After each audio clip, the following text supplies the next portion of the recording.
Hi, I'm Sam Candy. Welcome to Sustain Talks. Today, I'm joined by Ed Packshaw, Director of Sustainability and Governance at Rivel. I'm sure you've all heard the term ESG. Today, we're going to delve deeper and find out what it really means. Hi, Ed. How are you? I am good, thanks, Sam. Thanks for having me. Yeah, good to have you here. As always, let's start with a bit of an introduction, who you are, your background, and yeah. Yeah, thanks.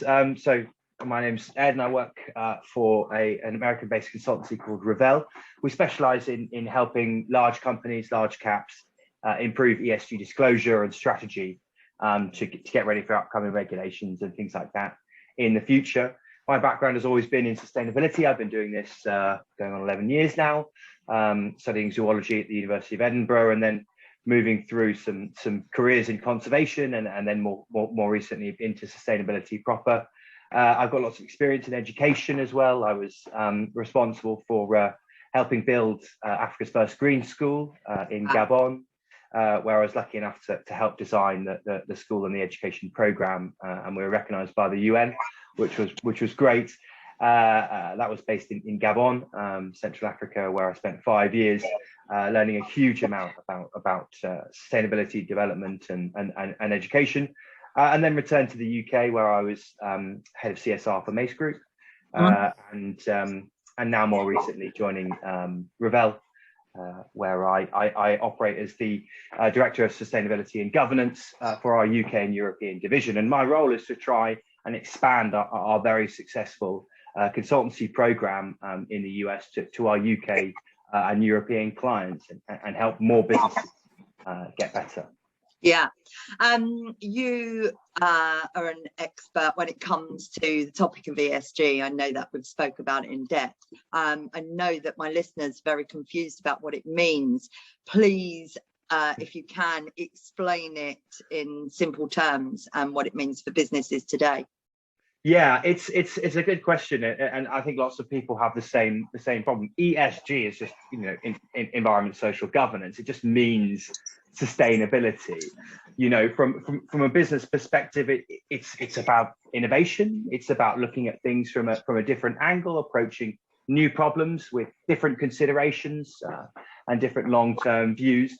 But from a kind of investment and an ESG investment perspective, really what it means is understanding risk.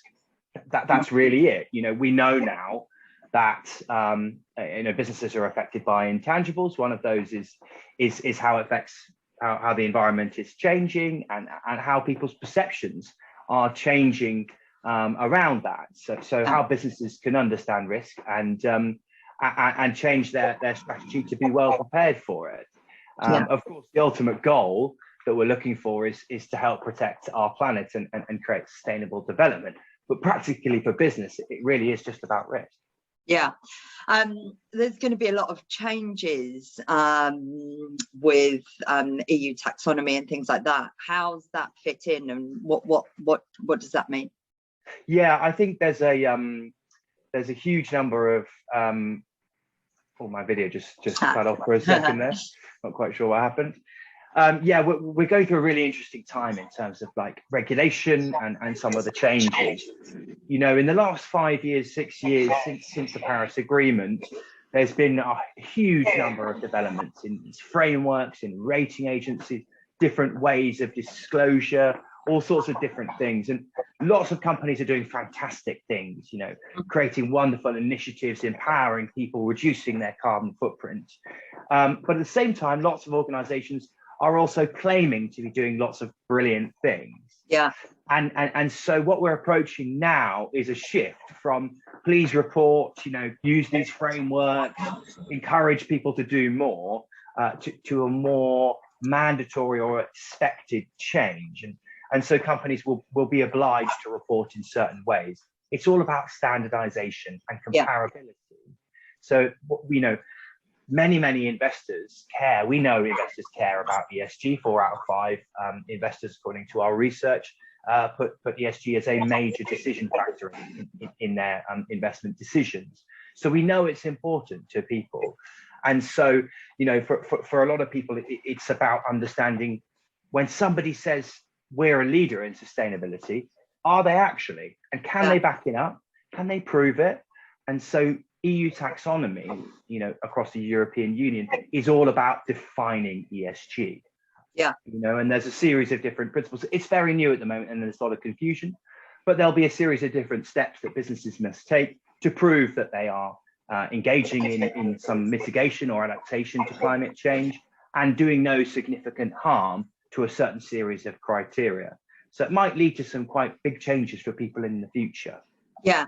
And is that for every single business, or do you have to be of a certain size to do that?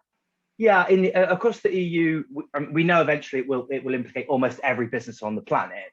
Yeah. It's very much about getting everybody on board, but it starts with the largest. Yeah. So the EU Green Taxonomy, the timings and the scale of it we're not quite sure of yet, but in the UK we're a bit further ahead. So TCFD, the Task Force on Climate-Related Financial Disclosure, it's an excellent framework and reporting tool that lots of businesses use. But by 2023, for big companies, big caps, banks, pension funds, and things like that, it will be mandatory in the UK. And for some of the smaller organisations, they'll be asked to report and mandated to report really by 2025. Right. So there's some big changes coming up in the future that companies should really consider as quite a high priority, because TCFD, as many people will know, is not the easiest of frameworks to do.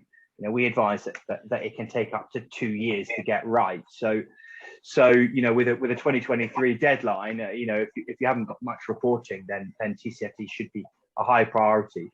We also know that companies that use TCFD are not using it to the maximum. Yeah. And I think this is something that you and I have discussed before. The reporting for reporting's sake. We've got to do this and we've got to do that and we've got to report on this, and it leads to this kind of mixed disclosure of lots of reports and a kind of just a slapdash approach. And I think some of those changes are coming very, very quickly. And so TCFD is something that can help you understand. It's a framework will help you understand your risk, right? So lots of people kind of use it too much of a box ticking exercise, but there's great value in it because it'll help you understand what those climate risks are, how public perception might change, and what to do to try and change it. And of course, with risk management comes opportunity to reduce your footprint, to treat your staff better, to create new solutions and new innovations and cut costs and things like that. And so TCFD frameworks and things like that are really, really helpful for organizations, not only to make sure that they're compliant in the future, but also to understand where their risks are and try and find new opportunities. And if you do find new opportunities and new ways of working, you could potentially attract new investors. And of course, it's great for things like recruitment and internal happiness and your internal stakeholders that are delighted that your company is going in a more sustainable route. So there's lots of things going on in the future, but those frameworks are coming and they will be mandatory soon. So those companies, they've got 4 years to sort of prepare themselves and start getting into a routine and measuring their carbon footprint and looking at their waste, and as you say, their diversity and inclusion. It's a whole social impact of a company, isn't it? Yes, it is. And I think when you sort of list those things there, it can sound like quite an overwhelming process for a lot of companies. But I think you really touched on a good point there. Smaller organizations, especially, that might be looking 4 or 5 years time for one of these deadlines to come up. Now's a great time to get started. Not only because when you're smaller, it's easier to be more agile, but once you set those values, you can grow with them in the future. And we found that it can be more challenging to shift a very large organization than a smaller one, which is certainly more agile. And the thing I always say to smaller organizations is, it can be a great differentiator, especially when you're coming up against some larger competition. If you're a more sustainable company, customer facing or investor facing, you could be more attractive. And with that comes potentially better talent, and better productivity and all the wonderful things that we get from being more sustainable. So, you know, it's certainly about getting started and getting started sooner rather than later, without trying to make people panic too much. But getting kicked off with something like a carbon footprint or a simple framework system is a great way to begin the process. A lot of smaller companies, I guess, they think that they're not going to have an effect on climate change, but when you pull them together, how important is it that what they do, and how does that affect climate change? Yeah, I mean, I sometimes think that the concept of affecting climate change as an individual or even as part of a business is quite overwhelming. I think it's such a huge problem that to take the burden of responsibility to try and solve it, I find quite troublesome. The thing I like more is being part of the solution. Yeah, you know, getting yourself engaged in that and being part of the solution. And fundamentally, any action that you take that's more sustainable than your previous action is good.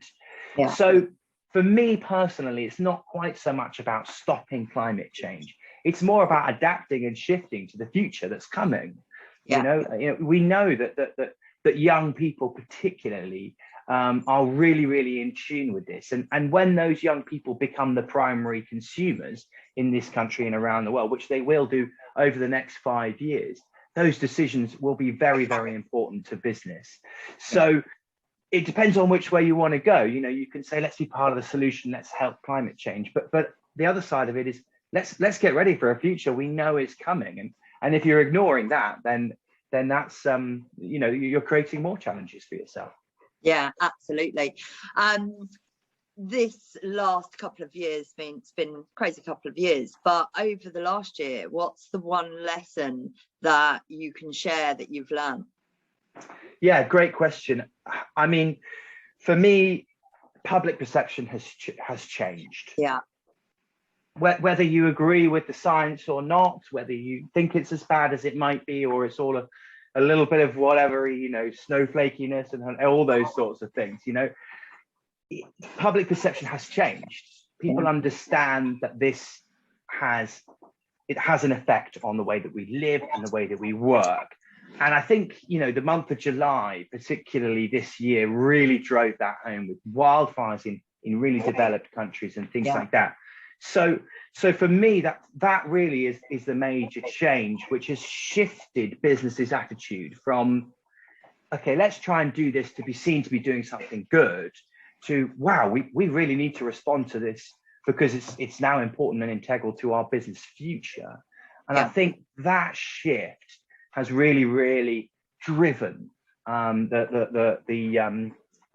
kind of top-down changes that we're seeing today. And it's such a great thing to hear, because it's all about consumer power and the power that we have as individuals, which is often something that we feel a bit powerless. You know, so for me, that is the one big thing is perception's changed, and businesses need to respond to that. You really can feel it as well. I mean, you look everywhere on the news, or, you know, if you're speaking to your friends, if you're everywhere I see on LinkedIn, on all sort of information sites, that's the message that's coming through. And I think businesses are starting to think, you know, okay, even if they've not done anything before, they're realizing we need to do something, but they don't know where to start. How do you start? Where do you start from? Yeah, I mean, it's a great question. Again, something we hear all the time from businesses. Where do we go? Where do we kick off? I mean, for me, the thing that every business should know, first of all, is where are we? Not what should we do or where are we going? It's simply, where are we at? You know, how much emissions are we creating? How many people from a certain gender or background or orientation do we have? How do we impact people's lives positively and potentially negatively? And so to start there, to look at yourself from a transparent lens and say, this is the reality of us. You know, you can't get yourself to net zero or carbon neutrality or carbon positivity or whatever your ambitions are, unless you are honest and transparent about where you are now. You know, there's nothing wrong with it. It's lots of companies think, oh God, we've got a huge carbon footprint. You know, feeling bad about it isn't going to change the reality of the situation. So, and I find that businesses, you know, they have good value and good customer and consumer responses from transparency, and transparency is integral to the creation of an investor market that really values ESG as well, because they need to be able to look at businesses and see exactly what's going on and how businesses prepare for the future. And the first step about that is looking at where we are in a transparent and open way. Yeah. What do you find their challenge is when doing that? When a business is like, we're going to start this journey, what's the biggest challenge for them? Yeah, I mean, it's, you know, I've been sitting in this position quite a few times in my past. I guess, you know, to the CSR manager or sustainability specialist or whoever's in the company, it can be something as simple as data. Yeah. You know, lots of companies have these ambitions. Okay, we want to do a carbon footprint report all the way to scope 3, and then they look and they realise that their energy provider is not giving them quite the information that they need, and they haven't been counting how many litres of fuel they're purchasing for their fleet, or simple things like that. So you know, it can be just about accessible data. I always say to people, if you're generating a carbon footprint or getting your metrics or your measurements, start with what's immediately accessible and easy, right? And, you know, going back even further to, you know, showing what you've got, you know, what do you know? Yeah. You know, and if you've only got 3 or 4 metrics, great. Start with those and use the first step of your plan should be get more data. Yeah, absolutely. If you could ask somebody to make a change that was going to be really big for their business, whether that be environmental or social impact, what would that be? I guess make a change. I think it's about values and attitude, in my opinion. You know, the direction of travel and where we're going is more or less, you know, clear, but how we get there and the process of how we get there is constantly changing. You know, plastic straws, you know, are a great example of how we can jump forward for what we think is a great solution, but the true ecological impact of the reduction is significant, but compared to our consumption of oil and gas on the planet, minuscule. Yeah. So I think, you know, for a lot of people, it can be it can be very, very challenging to know exactly where our impact is, where to go, whether this will have a good effect if I change this thing, or whether if I start this, it will have a good effect. So values are such a good place to start, and a good place to create that direction, because, you know, it can be values. Some people might call it a purpose statement. Some might call it an ESG future or whatever. But coming back to those values of how your business's values and your ESG values overlap will help you so much in future decision making when difficult problems come in the future, which I'm sure that they will for every business. Having strong sustainable values, you know, will really, really help guide you in the future and in future decision making. And that comes naturally and organically from leadership as well. So there's something that, you know, at Rivel that we help businesses understand as well, is we do some education and some understanding of where they are, and help senior leaders, you know, break down some of those barriers and think, okay, well this is kind of how we're going to deliver it. And I always think, you know, your values is a toolkit. You know, we make sure that you keep those values of integrity or sustainable neutrality or whatever it might be, but they are very, very valuable to the future of your business and to create that. It's also really, really helpful for all of the other stakeholders who are interacting with you, with your investors, or especially with your staff. You know, you can say to them, how are you helping us deliver these values? And it doesn't have to be sustainable, of course. Values are a good business decision anyway. But for me, you know, it's really important for businesses to set some of those values and those directional guidelines, because they help in the future, you know, and help guide future metrics as well.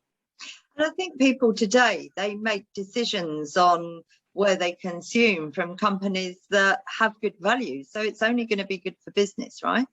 Yeah, exactly. Yeah. And, you know, people will, values stick.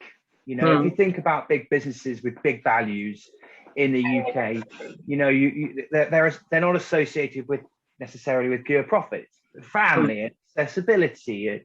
You know, you think about some of the supermarket brands or some of those things which have a real connection with their customers for the right reasons. Yeah. And so it's about finding, you know, where those overlaps are in sustainability and what does our customer want in the future, which is, you know, almost certainly a sustainable world, and to know that the product that they're consuming, it has minimal impact as possible. So last question. I always like to ask this because I always like to find new people that I can look up and read, and who in sustainability or in social impact, who inspires you? Who should people be following? Oh, that is a tough question. I mean, there are loads and loads of people emerging at the moment. You know, I'm a big fan of some social entrepreneurs that are coming through, some young people who are really making change with tech and things like that. But I always have to refer back, you know, to one of my favorite authors and someone who really inspired me and continues to do so, which is Mike Berners-Lee, a guy who wrote The Carbon Footprint of Everything, How Bad Are Bananas? Because it's such a real understanding of the practical nuances of this problem, and he understands it so well, you know, and to explain something which is effectively an abstract concept, you know, this idea of a carbon footprint in such a clear way is such a good service to sustainability in the future, and that's the kind of thing I think we're moving forward into the future now, is those solutions. You know, of course, I've got huge respect for people like Greta and things like that, because, you know, they're making enormous change through all those changes, but as well, we've got business leaders as well. You know, Mark Carney, the former governor of the Bank of England, Larry Fink, BlackRock director. They're setting examples to businesses in a language that they can understand, and this is really, really, really important, because, you know, for every Greta, you need someone who can speak in business language as well to help us understand it, and so, you know, those things are changing, but, you know, it's a very exciting time. There are more and more inspiring people every day. It really is. And, you know, I think that this new way of working is going to have such a positive impact on not only the planet, but on people and companies. And Ed, thank you so much for sharing. I am sure that some of my listeners are going to want to reach out to, or my watchers are going to want to reach out to you. They can contact you on LinkedIn. I'll put your details. I'll link up in the video. But thank you so much for sharing that. I think the next 4 years are going to be very interesting as companies prepare for what is about to come. So thank you. Yeah, cheers, Sam. It's been my absolute pleasure. Absolutely, anybody is more than welcome to contact me. I always say, let's start with a 30-minute chat and see where we go. You know, worst case scenario, you'll hopefully learn something. But as you say, yeah, big future over the next 5 years. So it's time for businesses to step up and make the most of it. There's a big opportunity out there. There is. Thanks, Ed. Bye. Cheers, Sam.